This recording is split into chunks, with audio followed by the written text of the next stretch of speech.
And since Duran has already touched on part two, um, because of October 21, 2015, the notion dawned upon me a year before this day occurred, with all the memes popping up with pictures of the hoverboard and the caption reading, "Scientists, you have 1 year," was, whoa, we're almost there. And to give the writers credit, they did get a lot of items right. Video calling in Skype and FaceTime became reality. Widescreen TVs, check. Hoverboards are kinda there, but not the way we saw them. Self-tying shoes are here. 3D movies Uh, are everywhere, but the shark still looks fake. Portable technology that kids are obviously more obsessed with than actual interacting with each other at a dinner table. Yep. The theme is really subtly played that there are consequences to our actions, and Marty learns this the hard way when Biff takes the sports almanac back to 1955 and gives it to his teenage self, effectively rewriting history, which then allowed the writers to work around the events of the first movie. In my opinion, not as good as the first movie, but it was an important movie which inspired so many people in the future. Kaiju Noir. All right, so for Back to the Future 2, it's pretty difficult to make a follow-up to one of the greatest films ever made. Yet the filmmakers behind Back to the Future 2 was able to produce a product that greatly complements the first film while also exploring the more dangerous aspects of time travel. I love how the stakes were raised here. As the film starts out with Marty and Doc using time travel to fix his family history, similar to the first film, but eventually they end up having to save the future of Hill Valley itself. The plot also shows just what kind of monster Biff Tannen really is. Yeah. All we knew about him from the first film was that he was just a giant a-hole who enjoyed stepping on other people in order to get what he wants. Now we see the full extent of that personality when he's given practically the keys to the future. It's also technically impressive how the protagonists were able to interact with the events of the first film without directly influencing them. And it's also impressive when you consider how Crispin Glover, the actor who portrayed George McFly, refused to be in the sequel. So any original footage of that character had to be played by another actor while also doing everything they can to obscure him in the background so as the audiences won't even notice that unless you kind of knew that information going in. Hmm. As for Doc and Marty, I like how we get to see that strong friendship given everything that they went through in the last film. Now that I think about it, the very nature of their relationship is something you don't see very often. Normally, when a significantly older character is paired with a younger one, there is usually an established mentor student or surrogate father son relationship in place. Yet here, both Doc and Marty tend to view each other as equals or like kindred spirits. And it's that kind of chemistry that really sells this franchise as a whole. The one downside is that Marty's inability to walk away from a confrontation, especially after being Yeah. called a chicken, kind of feels like it came out of nowhere, and feels especially gimmicky when every character is using the same chicken insult.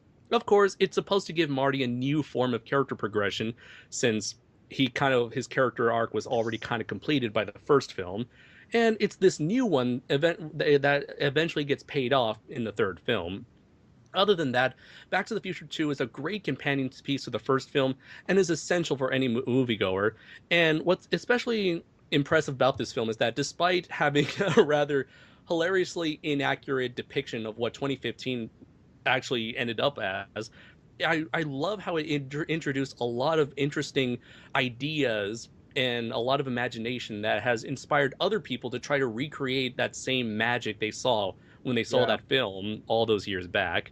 And even it looks like even to this day, that film will still continue to inspire people to, or in order to make the future as awesome as it was portrayed in that film.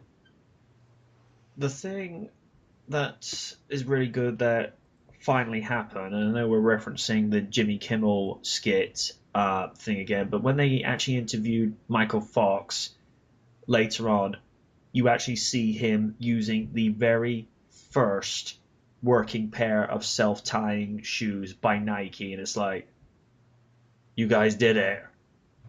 You Yep. did it.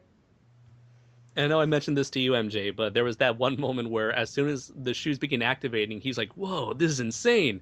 And I straight up said, "That is a Marty McFly moment right Yeah, there." yeah, it was. Also, did you guys Well, ever saw that that video that Toyota made as a yes, promotion I for the have. 30th? Yeah, where this one guy, like I said, he was inspired by the movie, so he actually went and became a scientist and actually created a car that could theoretically run on natural fuels powered by literal trash. Yep. Hmm. And of course, if you know your Japanese, Toyota Mirai just translates to Toyota Future. Hmm. Aw, that is awesome. The only reason I know Mirai is Japanese for future, Sonic X. That's all I'm going to say. Huh. Makes sense. But no, it's as you say, there are so many things where it's like a lot of it was inaccurate, but one of the things they made the point of saying in the documentary was there was no real accurate way of predicting the future. So they thought, let's just have fun with it. And Right. in doing so, they got a lot of things right. I mean, like I say, widescreen TV, self tying shoes, and here's the thing that me and Random discovered when we were watching this. We were looking at the newspaper cutting, and it said, activists protest against alphabet soup. And he just went to me, dude, you do realize something? Goes, why? Goes, they predicted social justice wars. I'm like, oh my gosh. What? Obviously, the alphabet needs to include more diversity to include all sorts of letters from around the world. We're just looking like, oh god, they actually predicted that. Uh, MJ, can I just add something again? Sure, go right ahead.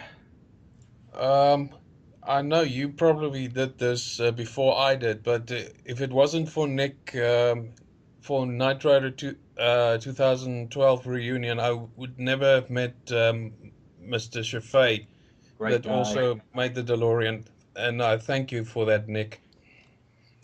You're welcome. Very humble guy, very likable.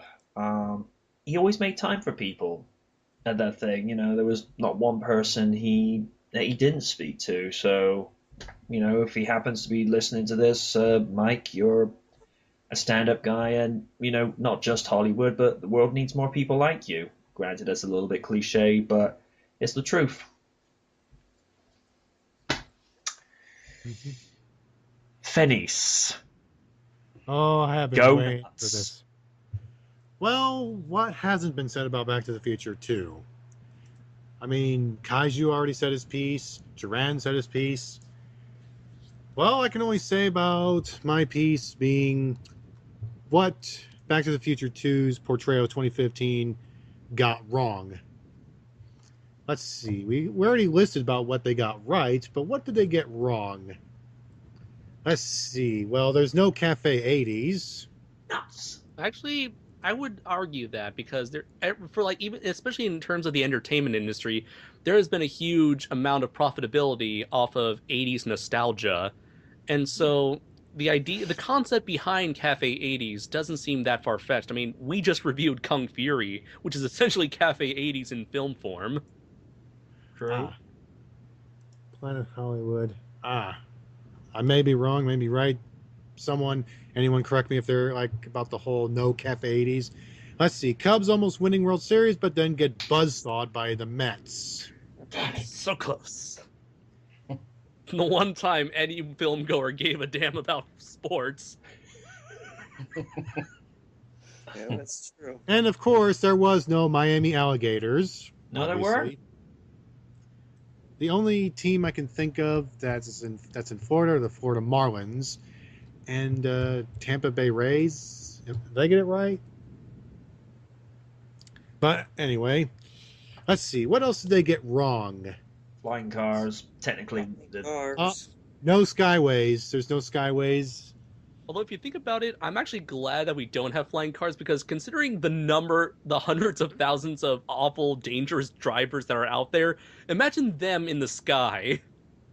Ooh. Yeah. That will end up leading to the post-apocalyptic future. You don't say. Imagine people like recreating Star Wars battles with that. Stay on target. It's Use Wicked. the Don't get Force. cocky now. I've got a bad feeling about this.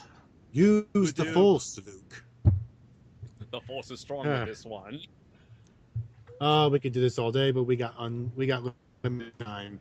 Let's see. One last thing they got wrong, and that's basically all I can say. Let's see. Oh yeah, you can't make a pizza that quickly. Unfortunately, you still have to do it the old-fashioned way. Cook in the oven for about a half hour. And the whole two ties thing, I never got that. That is true. And then, come to think of it, I seem to recur a lot of people wearing spandex in public. And those weird rainbow color hats that change color, like hypersonic. Huh. Oh, probably the weirdest invention was probably like the not the self-drying jacket, but also the self-fitting jacket. I mean, wouldn't you rather just get a jacket that's your size? I mean, is this jacket supposed to be shared amongst multiple people? If so, why? Well, people shared jackets for a long time. Oh, there's one thing I almost forgot. I heard that Robert Zemeckis was dissatisfied after making Back to the Future 2. Like, he felt like there wasn't enough that he wanted. Or at least that's what I heard. I think what it is because whilst he was making the cuts and the necessary editing for part 2, he was also having to focus on what was going on in part 3, because I think it was Bob Gale wrote the script for part 2, but he was able to give more attention to part 3, which, if you ever noticed in movies, number 3 in the series has more in common with the first movie than it does with the second. Yep. Alright. Also, at the same time, Robert Zemeckis, while working on part 2 and 3, or at least at the time he was working on part 2, he was working on the ever so classic Roger Rabbit. I love that movie. Mm-hmm. Oh, I got to see that again. Which But It's amazing. Which they even had Charles Fleischer come in as that guy trying to save the clock tower. It was and I've said my Oh. piece. Sorry, I really wanted to say this, but when I was watching Back to the Future 2 last night, I noticed that in the antique store where Marty got the almanac from, there's a plushie of Roger Rabbit behind Yes, the there window. was. Yeah, I saw that. Jaws So I as was like, well. I see what you did there, Robert Zemeckis, you talented bastard. Oh, did you see the bloopers for Back to the Future Part 3? Like Marty comes in, all of a sudden he says, "I got supper," and he has Oh yes. that giant Roger Rabbit plush. He says, "I got supper," and there he has that Roger Rabbit plush, and everyone's going crazy. Everyone, crew and Hello. cast. Well, I love it when actors just decide to be goofy for no reason.